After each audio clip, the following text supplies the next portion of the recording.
Hello everyone, welcome to our channel. एक बहुत ही अच्छी गुड न्यूज़ है सेंट्रल गवर्नमेंट एम्प्लॉय के लिए। 8 पे कमीशन को मंजूरी दे दी गई है ना। यानी कि हमारे कैबिनेट के द्वारा, भारत सरकार की कैबिनेट के द्वारा 8 पे कमीशन को मंजूरी दे दी गई है। ठीक है, और इसकी इन्फॉर्मेशन जो हमारे इंफॉर्मेशन और रेलवे मिनिस्टर हैं अश्विनी वैष्णव, उन्होंने कल इसकी जानकारी दी है कि मोदी गवर्नमेंट 8 पे कमीशन को इम्प्रूवमेंट 8 पे कमीशन को मंजूरी दे दी गई है बजट में। ठीक है, यानी कि अब जो बजट पेश होने से पहले ही, जैसे कि आप लोगों को पता है कि अगले कुछ मंथ में बजट पेश होंगे, तो बजट पेश होने से पहले ही 8 पे कमीशन के बारे में ये मंजूरी दे दी गई है, कैबिनेट से पास हो गया है, ताकि पहले से ही इसके लिए प्री प्लान किया जा सके।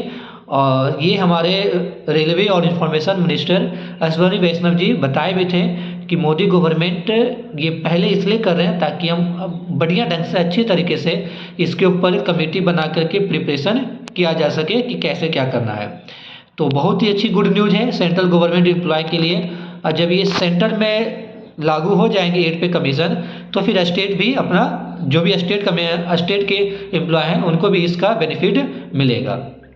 ठीक है, तो आज की क्लास में हम लोग डिटेल में डिस्कशन करेंगे, डिटेल में देखने वाले हैं कि आखिर कितना सैलरी बढ़ने वाली है 8 पे कमीशन आने के बाद। ठीक है, मिनिमम कितना सैलरी रहेंगे और मैक्सिमम कितना सैलरी रहे हैं, तो मिनिमम और मैक्सिमम दोनों हम लोग देखने वाले हैं। ठीक है, और सारा कुछ डिटेल में A to Z इंफॉर्मेशन इसके बारे में हम लोग देखेंगे। तो चलिए स्टार्ट करते हैं वीडियो को। 8 पे कमीशन सैलरी स्ट्रक्चर इन 8 पे कमीशन सेंट्रल गवर्नमेंट एम्प्लॉय। ठीक है, देखिए सबसे पहले थोड़ा सा इसके बारे में हम लोग जाने कि 8 पे कमीशन क्या होता है। तो देखिए 2006 से यानी कि 2006 में हमारा 6 पे कमीशन इम्प्लीमेंट हुई थी। उसमें हमारा जो सरकार थी यूपीए का सरकार थे, और उसमें जो हमारे प्रधानमंत्री थे वो हमारे कौन थे, डॉक्टर मनमोहन सिंह जी थे। ठीक है, उन्होंने इम्प्लीमेंट किया था 6 पे कमीशन इन 2006 में। ठीक है, फिर आफ्टर 10 ईयर जैसे ही मोदी जी एनडीए की गवर्नमेंट आती है, तो फिर यहाँ पे 7 पे कमीशन इम्प्लीमेंट होता है 2016 में। और 2016 में आफ्टर 10 ईयर्स अब हमारा 8 पे कमीशन इम्प्लीमेंट होगा 2026 में। काफ़ी कुछ न्यूज सर्कुलेट हो रहे थे कि 8 पे कमीशन इम्प्लीमेंट नहीं किया जाएगा, परफॉर्मेंस बेसिस पे सैलरी दी जाएगी। ये सारा कुछ न्यूज में, ये आप कभी देखे होंगे, कुछ दिन पहले आर्टिकल्स भी इसके ऊपर आ रहे थे, बहुत सारे आर्टिकल्स आए थे कि अब प्रमोशन या सैलरी जो इंक्रीमेंट होंगे वो परफॉर्मेंस बेसिस होंगे गवर्नमेंट एम्प्लॉय में। बट ऐसा कुछ भी नहीं हुआ है। ये सारे जो न्यूज थे उसे कहीं हकीकत उनको अभी दिखाई दे नहीं रहा है। तो फाइनली ये है कि 8 पे कमीशन को मंजूरी मिल गई है। तो हम लोग देखेंगे कि मिनिमम पे कितना था 6 पे कमीशन में। तो 6 पे कमीशन में मिनिमम जो पे था वो 7,000 पर मंथ। ठीक है, 7,000 पर मंथ। 7th पे कमीशन में इसको बढ़ा करके मिनिमम जो बेसिक पे कर दिया गया था 18,000 पर मंथ। यानी कि अगर कोई भी गवर्नमेंट नौकरी आप लेते हैं एकदम लेवल 1 की है, सबसे पहला, यानी कि जो 10th पास आप कह सकते हैं, 10th पास करके जैसे ही आप सेंट्रल गवर्नमेंट में या कोई भी स्टेट गवर्नमेंट में आप जॉब लेते हैं, तो सेंट्रल गवर्नमेंट में, तो उसमें आपका पहला जो इनिशियली स्टार्टिंग सैलरी होती है लेवल 1 से, उसकी बेसिक पे होती है 18,000। जैसे हमारा हो गया MTS हो गया 10th पास, ग्रुप डी रेलवे हो गया ग्रुप डी, और वेरियस पोस्ट होते हैं सेंट्रल गवर्नमेंट के, तो उनको बेसिक पे कितनी होती है 18,000 रुपया। तो 7,000 से 18,000 की, यानी कि लगभग ये आपके कितने टाइम्स हो गए, ये आपका 2.5 टाइम्स का इंक्रीमेंट हुआ है। कितने टाइम्स का इंक्रीमेंट हुआ है, 2.5 टाइम्स की इंक्रीमेंट हुई है। ठीक है, 10 साल में 7,000 से लेकर 18,000 बेसिक पे की मैं बात कर रहा हूँ। इसमें भी और अलाउंसेस जुड़ेंगे, वो हम आगे देखेंगे। तो कितना इंक्रीमेंट हुई, 2.57। अगर मैं सेम इन्फ्लेशन, अगर उसी के इन्फ्लेशन का रेट मैं सेम रखूँ, मतलब अप्रोक्स कि 2006 से लेकर के 2016 के बीच में इन्फ्लेशन जितना बढ़े थे, तो उसके अनुसार से 2.57 इम्प्रूवमेंट हुई। तो सेम इन्फ्लेशन रेट अगर 2018 से 26 में, 2016 से 26 गई होगी, तो अगर मैं इसको भी 2.5 टाइम्स ही अगर इम्प्रूव किया जाएगा, तो ये आपका बन रहा है लगभग 46.26, यानी कि लगभग 46,000 रुपया बनेंगे। Per month. कितने बनने वाले हैं? 46,000। यानी कि अब जो 8 पे कमीशन आने वाले हैं उसमें बेसिक पे यानी कि जो एमटीएस होंगे, एमटीएस या ग्रुप डी, उनका जो बेसिक लेवल पे होगा वो कितने होंगे? 46,000 रुपया। ठीक है, अगर 2.5 टाइम्स भी इंप्रूव किया जाए, मतलब कि बढ़ाया जा रहा है तो ठीक है। तो ये हुआ मिनिमम। अब मैक्सिमम देखिए, ये एग्जैक्ट अब ये इसके ऊपर कमेटी बनी है, ये डिसाइड करेगी, कमेटी डिसाइड करेगी कि कितनी परसेंट इंप्रूवमेंट किया, कितनी परसेंट बढ़ाया जाए। लेकिन हम एक प्रीवियस पैटर्न के बेसिस पे बता रहे हैं कि जब प्रीवियस ईयर इतना बढ़ा था 2006 से 16 के बीच में, तो अगर उतना ही बढ़ी 2.5 से 6 ही बढ़ी तो आपका कितना होंगे मिनिमम। मैक्सिमम की अगर हम बात करें तो मैक्सिमम 6 पे कमीशन में 80,000 पर मंथ था, जो कि किनके लिए? Cabinet secretary.